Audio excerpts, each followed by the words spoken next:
الحمد لله رب العالمين والصلاة والسلام على خاتم الأنبياء والمرسلين وعلى آله وصحبه ومن تبعهم بإحسان إلى يوم الدين أما بعد.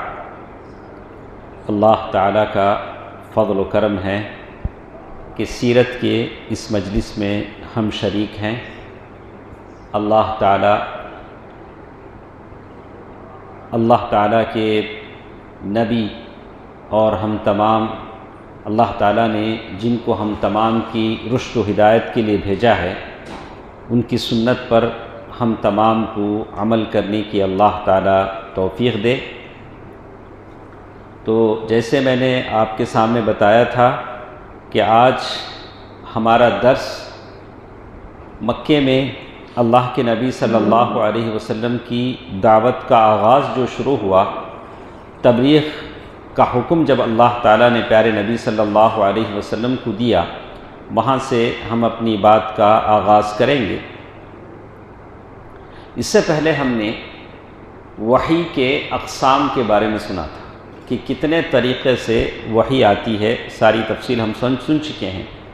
اس کے بعد سورۃ المدثر کی آیتیں ہم نے پڑھی، یا ایھا المدثر قم فانذر وربک فکبر وثیابک فطہر والرجز فہجر. تو اس آیت کی تھوڑی سی تفسیر ہم نے گزشتہ اس میں آپ کے سامنے بیان کیا تھا. اور ہمارے ساتھ یہاں بات ہے آج کی اس درس میں،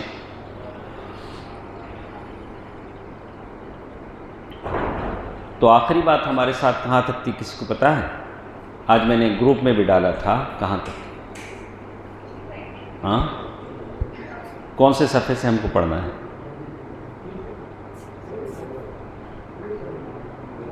تو ٹھیک ہے، تو یہ آیت سورۃ المدثر کی، جس میں اللہ تعالیٰ نے پیارے نبی صلی اللہ علیہ وسلم کو بہت ساری چیزوں کا حکم دیا تھا. تو ہم لوگ بات کر رہے تھے کہ جب کسی کو ہم دعویٰ کریں گے، تبلیغ کریں گے، تو کیا کیا باتیں میرے اور آپ کے سامنے ہوں گی. تو پہلی بات کیا ہوگی؟ رفیق بھائی بولیں. توحید. ماشاء اللہ. ہاں، سب سے پہلے ہم توحید کو اس کے سامنے بیان کریں گے. توحید ہی اصل چیز ہے. توحید اگر آدمی سمجھ جاتا ہے تو وہ نمازی بھی بن جاتا ہے، ہاں، متقی بن جاتا ہے اور نیکوکار بن جاتا ہے. شرط ہے کہ وہ کیا سمجھے؟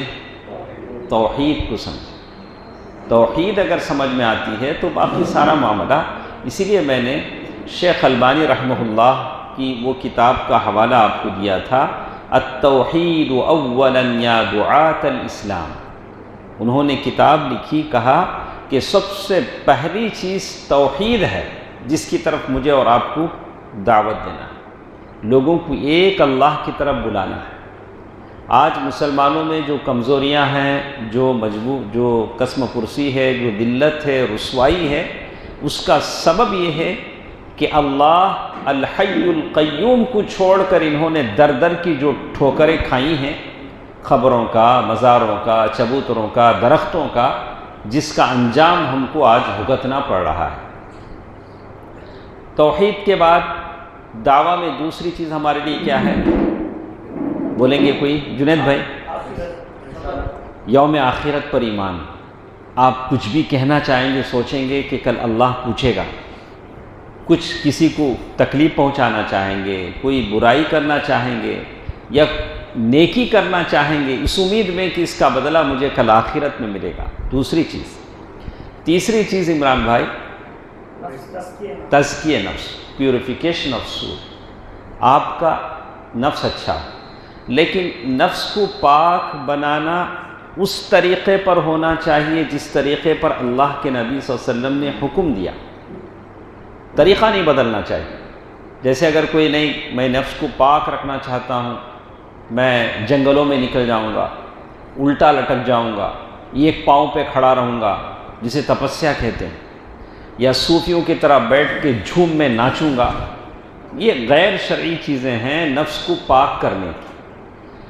اللہ تعالیٰ نفس کو کون پاک کرتا ہے؟ اللہ نے نفس کو پیدا کیا، بنایا، اللہ تعالیٰ نفس کو پاک کرتا ہے۔ تو گزشتہ درس میں نے ایک دعا آپ کو بتلائی تھی، کوئی مجھے بتا سکتے ہیں وہ دعا کے شروع کے الفاظ؟ اللہم آتی نفسی تقواہا وزکیہا وانت خیر من زکاہا انت ولیہا ومولاہا۔ یا اللہ تو اس کا ولی ہے، کس کا؟ اس لیے کہ یہ نفس ایسا خطرناک چیز ہے، بڑے بڑے اللہ والے کہلانے والوں کا نفس کبھی کیا ہوتا ہے؟ پلٹی مارتا ہے۔ اچھے لوگ کیا ہو جاتے ہیں اس میں؟ ہم کیا بھائی تمہیں کرے سو ایسا، میں نہیں تو کیا تمہیں کریں گے؟ میرا نفس کنٹرول میں نہیں رہا۔ اسی لیے سلف نے کہا عالجت نفسی 20 سنہ، مجھے اس نفس کو سنبھالتے 20 سال لگ گئے۔ اچھے داڑھی والے حضرت بازار میں کھڑے ہیں، ادھر دیکھتے ہیں، یہ کیا ہے؟ اس میں داڑھی شرافت کوئی معنی نہیں ہے، اصل چیز ہے اندر کا کیا نہیں ہوا؟ کپڑے بدل گئے، سب ہوگا، لیکن کیا ریپیئر نہیں ہوا ہے؟ اندر کا چیز ریپیئر نہیں ہوا۔ تو اسی لیے اللہم آتی نفسی تقواہا وزکیہا وانت خیر من زکاہا انت ولیہا ومولاہا۔ یاد رکھیے زندگی میں ہمیشہ اس دعا کو پڑھتے رہے، کوئی گارنٹی نہیں، نہ شیخ صاحب کی گارنٹی ہے نہ آپ کی گارنٹی، کون کب پھسل جائے کس کی گارنٹی نہیں، جب تک کہ اللہ کا رحم و کرم نہ ہو۔ اللہ کا رحم و کرم ہو تو اللہ تعالیٰ اس کی حفاظت فرمائے گا۔ اسی لیے آپ یہ دعا کون کر رہے ہیں؟ خاتم المرسلین کر رہے ہیں، اللہ کے نبی یہ دعا کر رہے ہیں، اللہم آتی نفسی تقواہا وزکیہا وانت خیر من زکاہا۔ پھر میرا اور آپ کا کیا حساب؟ اللہ کے نبی امت کو سکھا رہے ہیں کہ جن کی حفاظت اللہ نے کی، جن کے سینے کو نکال کر جبریل نے دھویا زمزم کے پانی سے، جو معصوم تھے، لیغفر لک اللہ ما تقدم من ذنبک وما تأخر، لیکن امتیوں کو سکھانے کے لیے اللہ کے نبی نے یہ دعا پڑھا، اللہم آتی نفسی تقواہا وزکیہا وانت خیر من زکاہا انت ولیہا ومولاہا۔ دعویٰ میں ایک چوتھی چیز کیا ہے؟ لکھے ہیں کوئی؟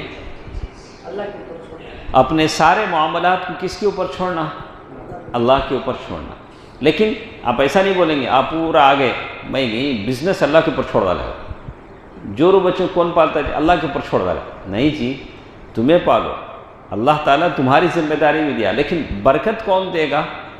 اللہ تعالیٰ دے گا، اللہ نے آپ کو سبب بنایا ہے، لیکن معاملات سارے اللہ کے حوالے کریں، اسی کو کہتے ہیں توکل اور یقین۔ کوشش کریں، محنت کریں، لیکن معاملات کس کے ہیں؟ سارے امور کس کی طرف جاتے ہیں؟ اللہ تعالیٰ کی طرف جاتے ہیں۔ اس کے بعد ایک اور چیز ہمارے ساتھ اس میں تھی کہ اللہ کے نبی صلی اللہ علیہ وسلم کی رسالت پر ایمان لایا جائے، تو اللہ تبارک و تعالیٰ نے پیارے نبی صلی اللہ علیہ وسلم سے سورۃ مدثر میں یہی کہا کہ یا ایھا المدثر، اے اوڑھ کر سونے والے اٹھی۔ اب وقت کس کا ہے؟ تبلیغ کا ہے، دعویٰ کا ہے۔ تو میں نے گزشتہ درس میں بتایا کہ یہ اللہ کے نبی کے لیے خطاب ہے، تو قیامت تک جتنے لوگ بھی اللہ کے نبی کی امتی آئیں گے سب کے لیے یہی خطاب ہے کہ اب آپ کی آرام کرنے کا وقت نہیں ہے، راحت کا وقت نہیں ہے، کہ کہا اب نیند اور راحت کا وقت گزر چکا ہے، اور پھر اب آپ کو ہمیشہ جاگتے رہنا ہے، اور طویل اور پر مشقت زندگی ہے جس میں کانٹے ہی کانٹے ہیں، رکاوٹیں ہیں۔ تو اب جتنے ہم یہاں بیٹھے ہیں امت کی چنندہ افراد ہیں، اگر ہم کہیں نہیں میں سوتا بولے تو ساری امت کیا ہو جائے گی؟ سو جائے گی۔ پورے داشا مکان میں، چنئی 12 میں لوگ جگہ عجیب مصروفیتوں میں، اللہ نے آپ کو یہاں جمع کیا ہے، تو آپ کو تھوڑا بہت کیا کرنا پڑے گا؟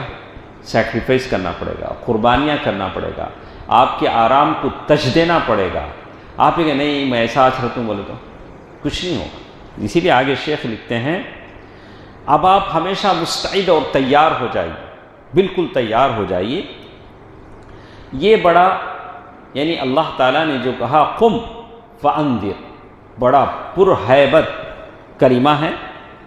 اللہ کے نبی صلی اللہ علیہ وسلم نے اس بات کو جب سنا تو اللہ کے نبی صلی اللہ علیہ وسلم کو پرسکون گھر سے نکل کر، گھر جس میں آدمی کو سکون ملتا ہے، نرم بستر کو چھوڑ کر تیز و تند طوفان میں جانا پڑا۔ اللہ کے نبی صلی اللہ علیہ وسلم نے اپنا گھر چھوڑ دیا، اپنی مصروفیتیں چھوڑ دیں۔ کبھی بازار مجنہ میں سینٹر تھے، بازار تھے، کبھی بازار عکاظ میں، یعنی جو جہاں بھی لوگ ملتے اللہ کے نبی صلی اللہ علیہ وسلم دعویٰ کرتے قولوا لا الہ الا اللہ تفلحون تملک العرب والعجم۔ تو اللہ کے نبی صلی اللہ علیہ وسلم ایک دعوتی زندگی میں داخل ہو گئے۔ اللہ کے نبی صلی اللہ علیہ وسلم اب اس زندگی میں چلتے رہے کتنے سال؟ 20 سال۔ کتنے سال؟ 20 سال جد و جہد پر مشقت زندگی اللہ کے نبی صلی اللہ علیہ وسلم کی لگی۔ تو ابھی آپ لوگ جتنے بھی میرے ساتھ ہیں، کتنے سال ہوئے آپ کو دعوتی زندگی سے جڑے ہوئے؟ 20 سال ہوں گے۔ اللہ کے نبی صلی اللہ علیہ وسلم کی اتنی مصروفیتی زندگی، اور اللہ کے نبی صلی اللہ علیہ وسلم کہتے ہیں اللہ کے رسول صلی اللہ علیہ وسلم اللہ تعالیٰ کی طرف دعوت کا کام کرتے تھے، دعوت دیتے تھے، اور اللہ کے نبی صلی اللہ علیہ وسلم اس امانت کو اٹھا کے چلتے رہے، اور 20 سال سے زائد عرصہ اللہ کے نبی صلی اللہ علیہ وسلم نے یہ کام کیا۔ اور جیسے ہم آپ کو آگے شیخ بتائیں گے کہ اللہ کے نبی صلی اللہ علیہ وسلم کی جو دعوت تھی، آپ اس کو ٹائٹل میں دیکھیے، کتاب میں انہوں نے لکھا ہوگا دعوت کے کتنے ادوار تھے۔ اللہ کے نبی صلی اللہ علیہ وسلم کی جو دعوت تھی وہ کتنے ادوار پر مشتمل تھی، اس کے کیا کیا مراحل تھے۔ تو دعویٰ میں اللہ کے نبی صلی اللہ علیہ وسلم کی زندگی کو، پیغمبرانہ زندگی کو، ایک زندگی ہوتی ہے جو اللہ کے نبی صلی اللہ علیہ وسلم نے 40 سال سے پہلے گزاری ہے، لیکن پروفٹ ہوڈ، پیغمبرانہ زندگی کے بعد اللہ کے نبی صلی اللہ علیہ وسلم کی جو زندگی تھی وہ کتنے حصوں میں تقسیم ہوتی ہے؟ 2 حصوں میں تقسیم ہوتے ہیں، ہم جانتے ہیں۔ ایک مکی زندگی، مکے میں اللہ کے نبی صلی اللہ علیہ وسلم 13 سال تھے، تو مکے کی زندگی۔ اس کے بعد ہوتی ہے مدنی زندگی، جس میں اللہ کے نبی صلی اللہ علیہ وسلم 10 سال کا عرصہ اللہ کے نبی صلی اللہ علیہ وسلم نے گزارا ہے۔ تو جب بھی ہم بات کریں گے یہی دونوں، مکی زندگی، مدنی۔ آپ قرآن پڑھتے ہیں تو قرآن کی سورتوں کے شروع میں لکھا ہوتا ہے مکیہ، سورہ مکیہ، سورہ مدنیہ۔ اس کا کیا مطلب ہے؟ مکے میں نازل ہوئی اور وہ سورت مدینے میں نازل۔ کبھی دیکھ لیا جی، قرآن پڑھ کر کبھی آنکھوں سے دیکھ کر آنکھوں کو ٹھنڈک پہنچائیے، ہاں یہ سورہ مکی صورت میں پڑھ رہا ہوں، مدنی صورت میں پڑھ رہا ہوں۔ جب آپ پڑھیں گے تو تلاوت میں بھی مزہ آئے گا، تلاوت میں بھی کیا ہوگا؟ مزہ آئے گا۔ تو اسی لیے کہتے ہیں، بات لمبی ہوتی ہے، پہلے ہم یہ کر لیتے ہیں۔ کہا کہ پھر مدنی زندگی، مکی زندگی، یہ کئی ادوار میں تقسیم ہوتی ہے۔ مکی زندگی، مدنی زندگی پھر کئی اسوار میں تقسیم ہوتی ہے۔ تو مکی زندگی، اب ہم بات کرتے ہیں کون سی زندگی کی؟ مکی زندگی۔ مکی زندگی میں اللہ کے نبی صلی اللہ علیہ وسلم کتنے سال رہے؟ 13 سال۔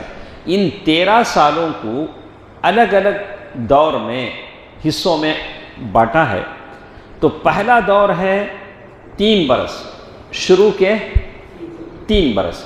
یہ شروع کے 3 برس کی زندگی کیسی تھی وہ ہم پڑھیں گے۔ دوسرا دور مکے والوں میں اوپن، کھلے طور سے دعوت و تبلیغ۔ 3 سال کے بعد کتنے سال لگے اللہ کے نبی صلی اللہ علیہ وسلم کو؟ ان 3 سالوں میں سب کچھ ہوتا تھا، لیکن مکے والوں کو پتہ نہیں تھا۔ تو بسا اوقات دعویٰ بھی کرنا پڑتا ہے تب، لیکن حالات کو سمجھنا پڑتا ہے۔ تو 3 سال کے بعد چوتھے سال، یہ وقت شروع ہوتا ہے چوتھے سال سے 10ویں سال کے آخر تک۔ پہلے 3 سال، پھر چوتھے سال سے 10ویں سال کے آخر تک۔ اسی طرح مکی زندگی کا تیسرا حصہ ہے جب اسلام مکے سے باہر پہنچا، لوگ، خزرج کے لوگ دوسرے لوگ مدینے سے آنے لگے، اور یہ وقت شروع ہوتا ہے 10ویں سال سے ہجرت تک۔ کتنے ہوئے؟ کتنے باتیں ہوئی؟ شروع کے 3 سال، چوتھے سال سے 10ویں سال تک، اور اس کے بعد 10ویں سال سے ہجرت تک کا وقت۔ تو یہ اللہ کے نبی صلی اللہ علیہ وسلم کی۔ اب بات کرتے ہیں ہم شروع کے 3 سال۔ شروع کی 3 سال کو کہا خفیہ دعوت۔ یہ دعوت کیا تھی؟ خفیہ، چھپے طور سے چلتا تھا، چھپے طور سے دعوت ہوتی تھی، اس لیے کہ مکہ عرب کا مرکز تھا، وہاں کعبہ تھا، دور دور سے لوگ آتے تھے، اور مکے کے لوگ کعبے کے پاسبان تھے، اور ان بتوں کے بھی پاسبان تھے جن کو پورا عرب مقدس سمجھتا تھا۔ ہاں، سیدھی سیدھی مثال آپ چاہیں کہ اگر کوئی کسی درگاہ میں چلا جائے، بڑا سا وہاں درگاہ کا مجاور بیٹھا ہے، مورچھل لیے ہلا رہا ہے، وہاں درگاہ کا وہ کوئی اور وہ سجادہ نشین بیٹھا ہوا ہے، وہاں جا کر آپ توحید کا پیغام پہنچائیں گے تو کیا ہوگا؟ تو ضرور ان کی تجارت پر مار پڑے گی، ان کی اس پر مار پڑے گی، وہاں سے لوگ توحید پر آ جائیں انشاءاللہ الحمدللہ تو ضرور ان کا نقصان ہوگا، تو وہ لوگ ضرور اس کی مخالفت کریں گے۔ جو لوگ ہدایت پر نہیں ہیں ضرور مخالفت کریں گے۔ بالکل مکے کی بھی یہ حالت تھی، اور مکے میں اصلاح کا کام کرنا، دعویٰ کا کام کرنا بڑا مشکل تھا، اس لیے کہ مکہ جہاں بت پوجے جاتے تھے، سارے لوگ بتوں کی عبادت کرتے تھے، تو اللہ کے نبی صلی اللہ علیہ وسلم نے مناسب یہی سمجھا کہ دعوت و تبلیغ اوپن نہ ہو، تو پھر کیا ہو؟ پس پردہ، چپکے چھپ چھپ کر دعویٰ کیا جائے۔ کتنے سال؟ 3 سال۔ یہ اس لیے تھا کہ مکے والوں کے سامنے اچانک ایک ہیجان خیز معاملہ نہ آئے کہ بھئی یہ کیا ہو گیا۔ اگر اللہ کے نبی صلی اللہ علیہ وسلم فوراً کھل کر کہتے 3 سال سے پہلے اگر ہوتا تو دعوت دب جاتی، یعنی بالکل ختم کر دیے جاتے۔ تو اسی لیے کہتے ہیں اب اللہ کے نبی صلی اللہ علیہ وسلم اللہ تعالیٰ نے جو اللہ کے نبی صلی اللہ علیہ وسلم کو جو حکمت بصیرت عطا کی تھی، اس حساب سے اللہ کے نبی صلی اللہ علیہ وسلم نے لوگوں کو سلیکٹ کیا۔ میں اللہ کا نبی ہوں تو مجھے کن لوگوں کو اپنی نبوت کی بات کہنی، سب سے تو نہیں کہہ سکتے۔ تو اللہ کے نبی صلی اللہ علیہ وسلم نے جن سے ان کا گہرا تعلق تھا، ربط تھا، اللہ کے نبی صلی اللہ علیہ وسلم نے سب سے پہلے ان کو پیش کیا۔ تو سب سے پہلے آدمی کسی کو بھروسے میں لینا چاہتا ہے تو کس کو لیتا ہے؟ ہاں، دوست کو۔ رفیق بھائی بولتے ہیں دوست کو۔ ثنا بھائی بولی نا، گھر والوں کا سب سے پہلا بھید کسے بولتا ہے؟ اپنی بیوی کو بولتا ہے۔ بیوی اچھی ہو، شرط ہے کہ بیوی کیا ہو؟ اچھی ہو، اس کی طرح دور رس نگاہ سوچنے والی ہو، صالحہ ہو، قانتہ ہو، مجاہدہ یعنی مطلب صبر کرنے والی ہو اور معاملات کو سمجھ سکتی ہو، اسے وہ اپنے بھروسے میں اعتماد میں لیتا ہے۔ تو اس کے بعد آتی ہے باری دوستوں کی۔ اللہ کے نبی صلی اللہ علیہ وسلم نے سب سے پہلے اپنے جان پہچان کے لوگوں کو اور اپنے گھر والوں کو دعوت دی۔ تو اسی لیے کہتے ہیں کہ سابقین اولین، اسے کیا کہا گیا؟ سابقین کے معنی جیسے کوئی بڑا آدمی آتا ہے تو پہلے کیا جاتا ہے؟ اسپاٹ کیا جاتا ہے؟ ہاں، اسے بولیں گے ہراول دستہ۔ پیچھے لوگ آئیں گے لیکن راستہ صاف کرنے کے لیے، سیکورٹی کے لیے پہلے سامنے کیا جاتا ہے؟ اسکواٹ جیپ جاتی ہے، یعنی وہ راستہ صاف کرتا۔ تو بالکل یہ اسلام کا سب سے ہراول دستہ تھا۔ سابقین اولین میں سب سے پہلے ام المؤمنین خدیجہ بنت خویلد، ماشاءاللہ، یہ کون تھے؟ اتنا بڑا اعزاز کسے حاصل ہوا؟ ایک عورت رضی اللہ عنہا، ام المؤمنین خدیجہ بنت خویلد رضی اللہ عنہا، جن کو اعزاز حاصل ہے کہ اسلام کے ہراول دستے میں شامل ہیں اور سب سے پہلا نام ان کا ہے۔ اور اسی طرح اللہ کے نبی صلی اللہ علیہ وسلم کے آزاد کردہ غلام ہیں زید بن حارثہ بن شرحبیل الکلبی۔ اللہ کے نبی صلی اللہ علیہ وسلم نے ان کو آزاد کر دیا تھا.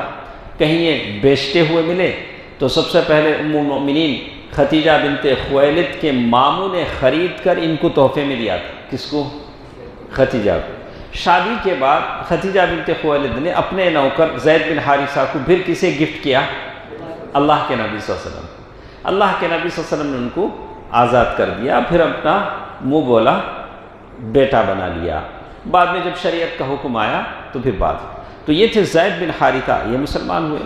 اس کے بعد آپ کے چچیرے بھائی علی ابن ابی طالب جو ابھی آپ کے زیر کفالت تھے، چونکہ ان کی مجبوری تھی یا بہت سارے بچے تھے، تو علی رضی اللہ تعالیٰ عنہ کہاں پلتے تھے؟ اللہ کے نبی صلی اللہ علیہ وسلم کے پاس پلتے تھے. تو یہ سارے تو مسلمان ہوئے تینوں، مومنین ختیجہ بنت خویلد، اور اس کے بعد زید بن حارثہ بن شرحبیل الکلبی، اور تیسرے ہیں علی بن ابی طالب رضی اللہ عنہ، اور اس کے بعد ہیں ابو بکر صدیق رضی اللہ عنہ. کون ہیں؟ ابو بکر. یہ تو دوستوں میں ابو بکر صدیق رضی اللہ عنہ.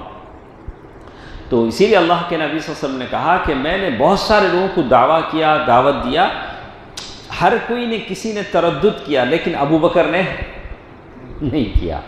اسی لیے کہا مسجد کے آخر وقت میں کہا کہ میں نے سب کا احسان ادا کر دیا سوائے ابو بکر کے. اللہ کے نبی صلی اللہ علیہ وسلم سے پوچھا گیا، ایک صحابی نے پوچھا، اے اللہ کے رسول آپ سب سے زیادہ کس سے محبت کرتے ہیں؟ اللہ کے نبی صلی اللہ علیہ وسلم نے کیا کہا ہوگا؟ اپنی بیوی عائشہ سے. اس میں کوئی عیب نہیں، نہ ساس کو غصہ ہونا نہ اماں کو غصہ ہونا. ارے میرا نام نہیں لیا، نہیں جی تیرا نام بھی نہیں لیا، پھر کس کا نام لیا؟ اپنی بیوی کا نام لیا. اللہ کے نبی صلی اللہ علیہ وسلم کوئی عیب نہیں، کوئی عیب نہیں. پھر صحابی نے پوچھا اس کے بعد آپ کس کو چاہتے؟ بولا کہ اس کے بابا ابو بکر. صحابی کہتے ہیں کہ اس کے بعد میں خاموش رہ گیا کہ ایسا نہ ہو کہ میرا نام سب سے لاسٹ میں آئے. تو پوچھنے والے صحابی نے کیا کیا؟ خاموشی اختیار کی. تو اسی میں خیر ہے کہ اب آگے نہ پوچھا جائے. اور بھی کئی صحابہ کا نام لیا صلی اللہ علیہ وسلم. تو کہتے ہیں کہ اللہ کے نبی صلی اللہ علیہ وسلم یار غار ابو بکر صدیق رضی اللہ تعالیٰ عنہ کو دعویٰ کیا تو انہوں نے اس کو قبول کیا. یہ سب کے سب پہلے دن مسلمان ہو گئے تھے. جیسے اللہ کے نبی صلی اللہ علیہ وسلم نے شروع کیا، اب اس کے بعد ابو بکر رضی اللہ تعالیٰ عنہ تبلیغ میں لگ گئے، سرگرم ہو گئے. جیسے ہی دیکھا کہ یہ راستہ جنت کو لے جانے والا ہے تو دوسروں کو بلانے لگے.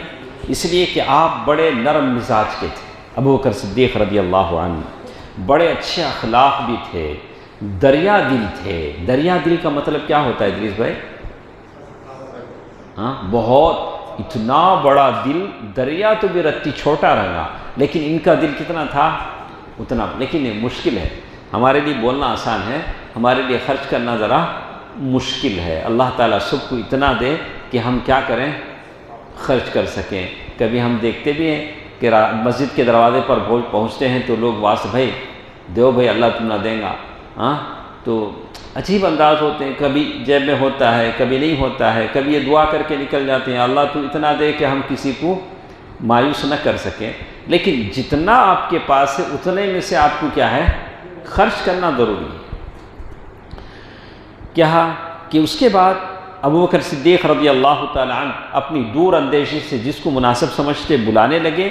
تو ابو بکر صدیق رضی اللہ تعالیٰ عنہ کی کوشش سے جو لوگ مسلمان ہوئے اس میں عثمان ذو النورین، عثمان غنی رضی اللہ تعالیٰ عنہ ہیں. کیا جنید بھائی؟ عثمان غنی رضی اللہ تعالیٰ عنہ ہیں. تو جو ابو بکر صدیق رضی اللہ تعالیٰ عنہ کی کوشش سے مسلمان ہوئے. اس کے بعد عبد الرحمن ابن عوف رضی اللہ عنہ وہ مسلمان ہوئے. سعد ابن ابی وقاص یہ مسلمان ہوئے. کس کی کوشش سے؟ کیا اجر ملیں گا اللہ تعالیٰ. کیسے بڑے بڑے لوگ ابو بکر صدیق رضی اللہ تعالیٰ عنہ کوشش. طلحہ بن عبید اللہ یہ جو بزرگ ہیں کتنے ہیں؟ ایک. اسی طرح زبیر بھی، زبیر بن عوام 1 2 3 4 5 یہ جو 5 لوگ ہیں ابو بکر صدیق رضی اللہ تعالیٰ عنہ کے ساتھ 6. تو ان کو کہا جاتا ہے کہ اسلام کا ہراول دستہ تھا. یعنی جنگیں جب ہوتی ہیں تو جنگ میں شروع میں جو فوج ہوتی ہے اس کی ہراول. کہا کہ یہ اسلام کے ہمارے سب سے اولین اور سابقین میں سے تھے. اسی طرح شروع میں جو لوگ ایمان لائے، اسلام لائے، اس میں بلال حبشی بھی تھے۔ اس کے بعد امین هذه الامہ کون ہیں سنا بھائی؟ اس امت کے امین کون ہیں؟ ادریس بھائی نہ بولے آپ، ابو عبیدہ بن جراح رضی اللہ عنہ اس امت کے امین ہیں، بہت ساری باتیں ہیں۔ اس کے بعد ابو عبیدہ، اس کے بعد ابو سلمہ بن عبد الاسد، ارقم بن ارقم، ان کے گھر میں جا کے اللہ کے رسول بیٹھتے تھے شروع کی 3 سال، دور دارالارقم بنا تھا، وہاں جا کے بیٹھتے تھے۔ عثمان بن مضعون اللہ کے نبی صلی اللہ علیہ وسلم کے رشتے میں ہوتے تھے، عثمان بن مضعون، اور ان کے دونوں بھائی قدامہ اور عبداللہ، اور عبیدہ بن حارث بن عبد المطلب بن عبد مناف، سعید بن زید۔ ماشاءاللہ، اگر آپ کی جسموں میں کبھی کمزوری آ جائے، اب آپ کبھی ویک ہو جائیں تو ان کی سیرت پڑھ لیں۔ کس کی؟ سعید بن زید کی۔ آج رات میں پڑھ کے سو، ابھی تو پڑھنا آسان ہے نا، نیٹ میں مارے آپ سعید بن زید رضی اللہ عنہ تو پوری انگلش میں ہر ایک میں آ جائے گا۔ تو آج آپ پڑھ کے سوئیں تو کتنی آپ کی جسم میں طاقت آئے گی، انرجی آ جائے گی۔ سعید بن زید، کیا کچھ ان کے ساتھ ہوا؟ تو ان کے ساتھ جو ہوا، یہ ان کی جو سیرت ہے یہ ہے، یہ کس میں شریک تھے وہ بھی بتائیں گے سعید بن زید۔ ہاں، اور ان کی بیوی یعنی حضرت عمر کی بہن فاطمہ، سعید بن زید کی بیوی کون تھی؟ فاطمہ۔ تو فاطمہ بنت خطاب، خباب بن ارد کون ہے؟ خباب بن ارد، اور سعید بن زید کا کیا معاملہ ہے، ساری باتیں۔ اور اسی طرح عبداللہ بن مسعود اور دوسرے کئی افراد مسلمان ہوئے۔ تو ابن ہشام کہتے ہیں کہ ان کی تعداد جو پہلے دوسرے تیسرے دن جو مسلمان ہوئے 40 سے زیادہ لوگ تھے جو مسلمان ہوئے۔ تو اس میں سے مرد بھی تھے، عورت بھی تھے، یہ چھپ چھپ کر مسلمان ہوئے تھے۔ اللہ کے نبی صلی اللہ علیہ وسلم یہ گھر میں جمع ہو کر تمام کی رہنمائی کرتے تھے، تربیت کرتے تھے، اور قرآن مجید کی چھوٹی چھوٹی آیتیں نازل ہوتی تھیں۔ شروع میں کیا ہوتا تھا؟ قرآن مجید کی چھوٹی چھوٹی آیتیں نازل ہوتی تھیں، اور ان آیتوں سے دل کو بڑا سکون ملتا تھا۔ جو لوگ مسلمان ہوئے ہیں ان کے دلوں کو سکون ملتا تھا، اور دل ان آیتوں کی طرف کھنچا چلا جاتا تھا۔ ان آیتوں میں کیا ہوتا تھا؟ تزکیہ نفس کی باتیں تھیں، وَثِيَابَكَ فَطَهِّرْ وَالرُّجْزَ فَاهْجُرْ، یعنی تزکیہ نفس کی باتیں، اللہ تعالیٰ کی کبریائی کی باتیں، اور مکے کی جتنی نازل کردہ صورتیں ہیں ان کو آپ دیکھیے، جنت اور جہنم کی باتیں، یہ ساری باتیں ہیں۔ تو یہ شروع کا زمانہ تھا۔ اسی کے ساتھ ساتھ ایک اور چیز ہمارے ساتھ ہے، نماز۔ کون سی چیز؟ نماز۔ کیا اسراء اور معراج سے پہلے بھی نماز تھی کیا؟ اللہ کے رسول صلی اللہ علیہ وسلم معراج پر گئے، اللہ تعالیٰ نے وہاں نمازیں فرض کی، لیکن اس سے پہلے نماز کی کیا حالت تھی، کیسے نماز پڑھتے تھے؟ تو مقاتل بن سلیمان کہتے ہیں کہ اللہ تعالیٰ نے ابتدا اسلام میں 2 رکعت صبح اور 2 رکعت شام میں، نماز 5 وقت کی نہیں تھی، کیا تھا؟ صبح 2 رکعت، شام میں 2 رکعت۔ اللہ تعالیٰ نے قرآن مجید میں ارشاد فرمایا، وَسَبِّحْ بِحَمْدِ رَبِّكَ بِالْعَشِيِّ وَالْإِبْكَارِ، صبح اور شام اپنے رب کی حمد کے ساتھ اس کی تسبیح بیان کرو، اس کی تسبیح بیان کرو، اس کی تسبیح کرو۔ تو ابن حجر کہتے ہیں کہ نبی صلی اللہ علیہ وسلم اور اسی طرح آپ کے صحابہ کرام واقعہ معراج سے پہلے نماز پڑھتے تھے۔ معراج سے پہلے بھی کیا تھا؟ نماز پڑھتے تھے۔ تو البتہ اختلاف یہ ہے کہ 5 وقت کی نماز نہیں تھی، سورج کے طلوع ہونے اور غروب ہونے سے پہلے ایک نماز فرض تھی، سورج نکلنے سے پہلے 2 رکعت، غروب ہونے سے پہلے 2 رکعت۔ تو اسی لیے حدیثیں ہیں، بعض حدیثوں کا حوالہ انہوں نے دیا ہے کہ اللہ کے نبی صلی اللہ علیہ وسلم کو جبریل امین آئے، وضو کر کے بتایا کیسا وضو کرنا، سارے وضو کر کے بتایا۔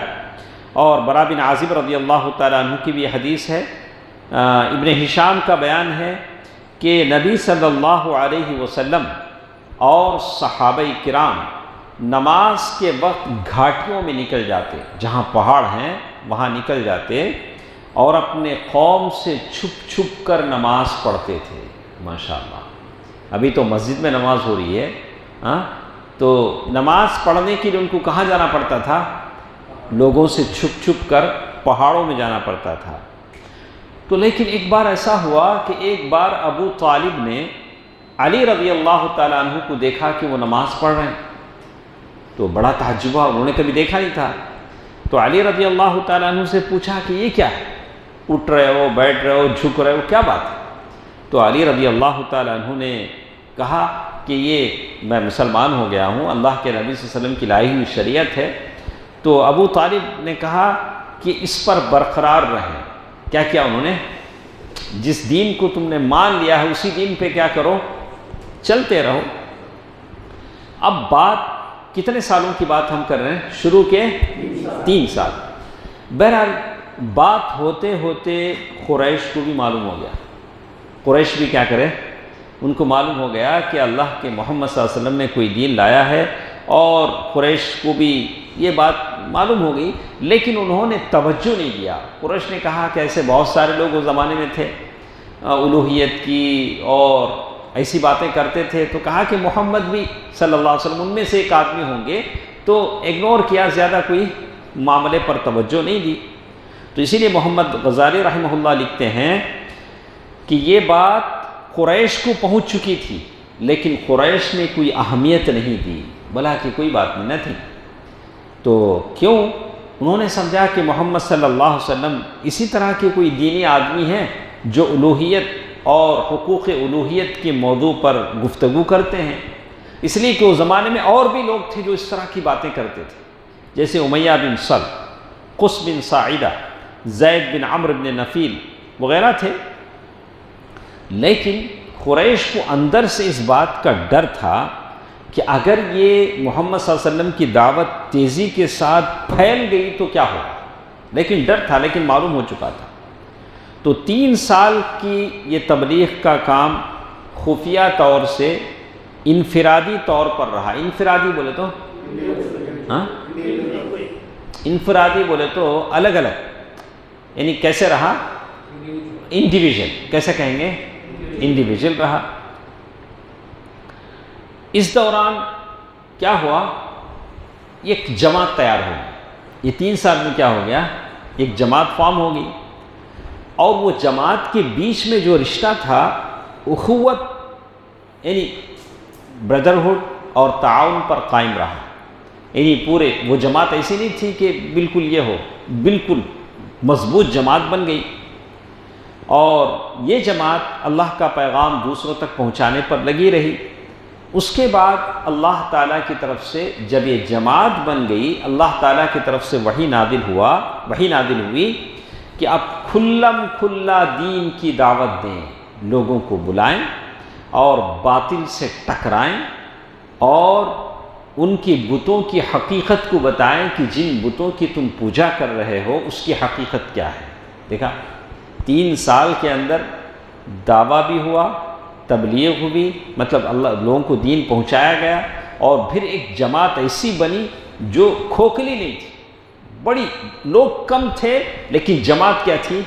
مضبوط تھی۔ لیکن یہ بات بتاتی ہے کہ یہ نہیں دیکھا جائے گا کہ آپ کی تعداد کتنے سر ہیں، لیکن یہ دیکھا جائے گا کہ آپ کے اندر فولادی طاقت اور سختی ہے، آپ کتنے مضبوط ہیں، بھلے آپ ایک ہی کیوں نہ ہو۔ ان ابراہیم کان امہ، ابراہیم اکیلے تھے لیکن کیا تھے؟ امت تھے۔ تو یہاں یہ سر نہیں گنے جاتے ہیں، کیا گنے جاتے ہیں؟ آپ کے اندر جو ایمانی طاقت ہے وہ طاقت دیکھی جاتی ہے کہ آپ کتنے مضبوط ہیں، بھلے آپ کی تعداد کم ہو، ہاں، اس کا کوئی اعتبار نہیں ہے۔ تو یہی بات بتائے گی کہ چلو اب لوگ نکلو۔ اس زمانے میں مکے کی آبادی کتنی تھی؟ جیسے سیرت نگاروں نے لکھا ہے، قاضی سلیمان منصور پوری وغیرہ نے جو کتابیں لکھی، اللہ تعالیٰ ان کی مغفرت فرمائے، انہوں نے کہا کہ اللہ کے نبی صلی اللہ علیہ وسلم نے اپنا جب دعویٰ شروع کیا 1.5-2 لاکھ کی آبادی تھی۔ کتنا تھا؟ 1.5-2 لاکھ کا پاپولیشن مکے میں تھا۔ اس کے علاوہ جو باہر سے جو لوگ آتے تھے ان کی بات الگ تھی۔ اچھا، یہ ٹیم میں کتنے لوگ تھے؟ 40-50۔ 40-50 لوگوں کو کہا جا رہا ہے کہ آپ ٹکرائیں کس سے؟ 1.5-2 لاکھ کی بوجھ سے۔ واقعی پرسنٹیج آپ نکالیں کتنا بنے گا، کیا قیمت ہوگی؟ تو ہم اپنی تعداد کا رونا نہیں رو سکتے ہیں، لیکن لوگوں کو توحید کی طرف بلانا یہ ہمارا ذمہ ہے، ہمارا ذمہ ہے۔ اور یہاں تعداد بنتی ہے آپ کی ایمانی طاقت سے، آپ کا ایمان کتنا طاقتور ہے۔ ایک دوسرا مرحلہ ہمارے ساتھ ہے کھلی تبلیغ، اوپن دعویٰ۔ کون سا؟ اب دعویٰ چھپا نہیں رہا، کھل کر آپ کو کرنا ہے، جیسے اللہ تعالیٰ نے قرآن مجید کی آیتوں میں کہا وَأَنذِرْ عَشِيرَتَكَ الْأَقْرَبِينَ، آپ کے جو قریبی رشتہ دار ہیں ان کو آپ ڈرائیے، کھل کر بولیے کہ یہ بتوں کی عبادت غلط ہے، یہ شرک ہے، یہ ساری چیزیں غلط ہیں، ایک اللہ واحد کی طرف بلائیے۔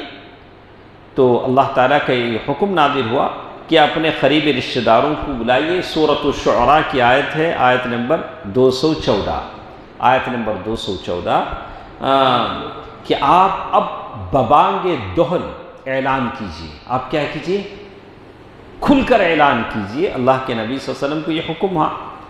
تو جیسے اللہ تعالیٰ نے اس پوری صورت میں، سورۃ الشعراء میں موسیٰ علیہ السلام کا ذکر کیا کہ کیسے موسیٰ علیہ السلام نے نبوت کا آغاز کیا، اور پھر آخر میں اپنی ساری قوم کو لے کر فرعون سے چھٹکارا پا کر ندی پار کر کے دریا میں راستہ بنا کر اپنی قوم کو لے کر نکلے، اللہ تعالیٰ نے ان کو نجات دیا، اور کیسے کیسے انہوں نے دعویٰ کیا۔ تو یہ ساری تفصیل بتائی گئی، اور اللہ تعالیٰ یہ بتانا چاہتے تھے کہ آپ کے ساتھ بھی ایسی ہوگا، آپ کو بھی ایسے ہی کرنا ہے کہ موسیٰ علیہ السلام نے جو تکلیفیں اٹھائیں، جو جد و جہد کیا، جو مشقتیں برداشت کی، آپ کے ساتھ بھی ایک نمونہ اللہ تعالیٰ نے موسیٰ علیہ السلام کا پیش کیا۔ اور ساتھ ساتھ دوسری طرف پیغمبروں کو جو قوموں نے جھٹلایا، مثلا فرعون کی قوم ہے، نوح علیہ السلام کی قوم ہے، عاد کی قوم ہے، قوم ثمود ہے، قوم ابراہیم ہے، قوم لوط ہے، اصحاب الایکہ ہیں، اس کا بھی ذکر کیا۔ اگر قریش آپ کو جھٹلاتے ہیں تو بالکل ان کی بھی حالت وہی ہوگی جیسے ان قوموں کی ہوئی۔ تو اس طرح اللہ کے نبی صلی اللہ علیہ وسلم کو تسلی ہوگی، ہمت آ گئی۔ تو کہتے ہیں تو یہ کام جب اللہ تعالیٰ کی طرف سے حکم ہوا کہ آپ اپنے رشتہ داروں کو ڈرائیں، تو اللہ کے نبی صلی اللہ علیہ وسلم نے کیا کیا؟ بنو ہاشم کو جمع فرمایا۔ بنو ہاشم جتنا اللہ کے نبی صلی اللہ علیہ وسلم کا خاندان تھا، تو ابھی جتنے ہمارے ساتھ بیٹھے ہیں ہمارے خاندانوں میں شرک ہے، شرک ہے، بہت ساری بدعقیدگی ہے، بدعتیں ہیں، لیکن ہم لوگ سائڈ سے راستہ لے لیتے ہیں۔ نہیں دیکھ کیا عمران، ہم لوگ کیا کرتے ہیں؟ ہم کو کیا چاہیے؟ سر درد چھوڑو نا، ایسے ہی کرتے ہیں۔ یعنی ہم لوگ سائڈ سے کیا کرتے ہیں؟ نکل کے آ جاتے ہیں۔ نہیں، ایسا نہیں ہے۔ تو اپنے خاندان کو بچانے کی ذمہ داری آپ کی۔ وَأَنذِرْ عَشِيرَتَكَ الْأَقْرَبِينَ، آپ پوچھے جائیں گے کل اللہ کے پاس، آپ کے خاندان والے آپ سے شکایت کریں گے، اللہ کے سامنے آپ کی شکایت ہوگی کہ یہ ہمارے اپنے خاندان کے تھے، انہوں نے اپنے آپ کو اللہ جنت کا اہل بنا لیا، لیکن ہماری رہنمائی نہیں کی، کبھی ہم کو نہیں سمجھایا کہ توحید الوہیت کیا ہے، ربوبیت کیا ہے، اسماء و صفات کیا ہے، توحید کسے کہتے ہیں، رسالت کہتے ہیں، کبھی انہوں نے بیان نہیں کیا۔ اللہ کے نبی صلی اللہ علیہ وسلم نے بنو ہاشم کو جمع کیا، ان کے ساتھ بنو مطلب، بنو عبد مناف کی بھی ایک جماعت تھی، کل 45 آدمی تھے۔ کتنے تھے؟ 45 ممبرز تھے۔ اللہ کے نبی صلی اللہ علیہ وسلم نے سب کو جمع کیا، لیکن اس جماعت میں ابو لہب بھی تھا، ابو لہب بھی تھا۔ تو اس نے کہا کہ اچھا ہے، تم کچھ باتیں بولنا چاہتے ہو بولو، لیکن نادانی کی بات مت بولو۔ کیا بولا؟ نادانی کی۔ کون کس کو نصیحت کر رہا ہے؟ ابو لہب اللہ کے نبی صلی اللہ علیہ وسلم۔ تو کہا کہ یہ سمجھ لو کہ تمہارا خاندان سارے عرب کے مقابلے کی طاقت نہیں رکھتا ہے، اب تم نئی بات بولو گے، تمہارا خاندان بھلے مان لے، لیکن سارے عرب سے مقابلے کی طاقت تمہارا خاندان نہیں رکھتا ہے۔ تو اگر تم اپنی بات پر قائم رہے تو یہ بہت آسان ہوگا کہ قریش پر سارے قبائل ٹوٹ پڑیں اور بقیہ عرب بھی ان کی امداد کریں، پھر میں نہیں جانتا، ابو لہب نے کیا کہا کہ میں نہیں جانتا کہ کوئی شخص اپنے باپ کے خاندان کے لیے تم سے بڑھ کر شر اور تباہی کا باعث ہوگا۔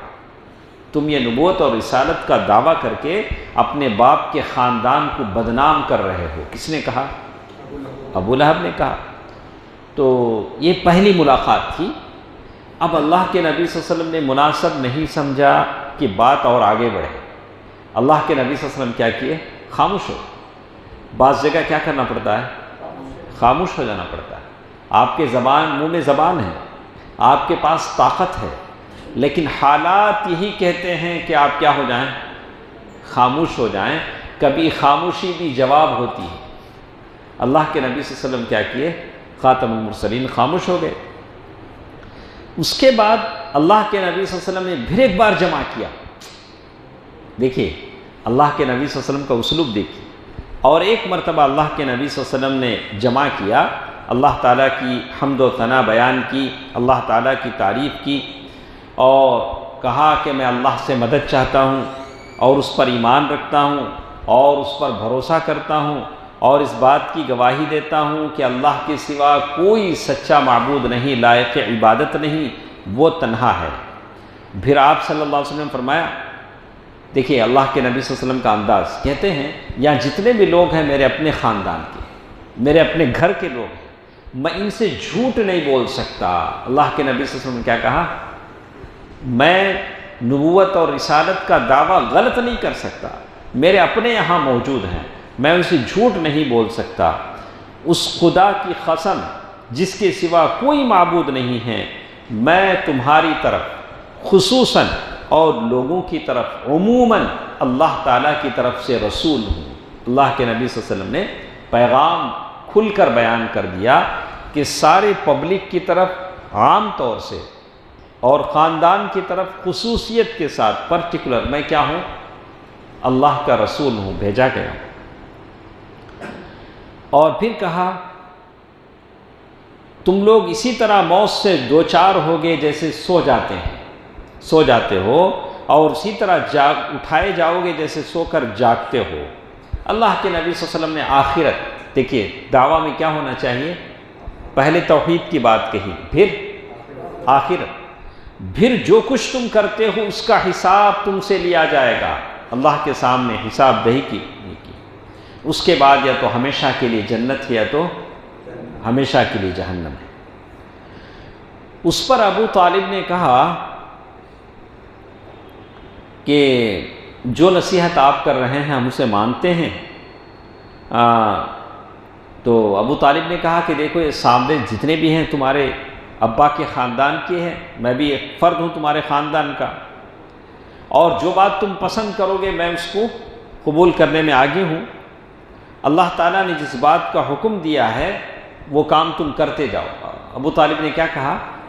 اللہ نے جس چیز کا حکم دیا ہے اسے کرتے جاؤ، میں تمہاری مسلسل حفاظت اور مدد کروں گا۔ ابو طالب نے مدد کا وعدہ کیا، میں مدد کروں گا۔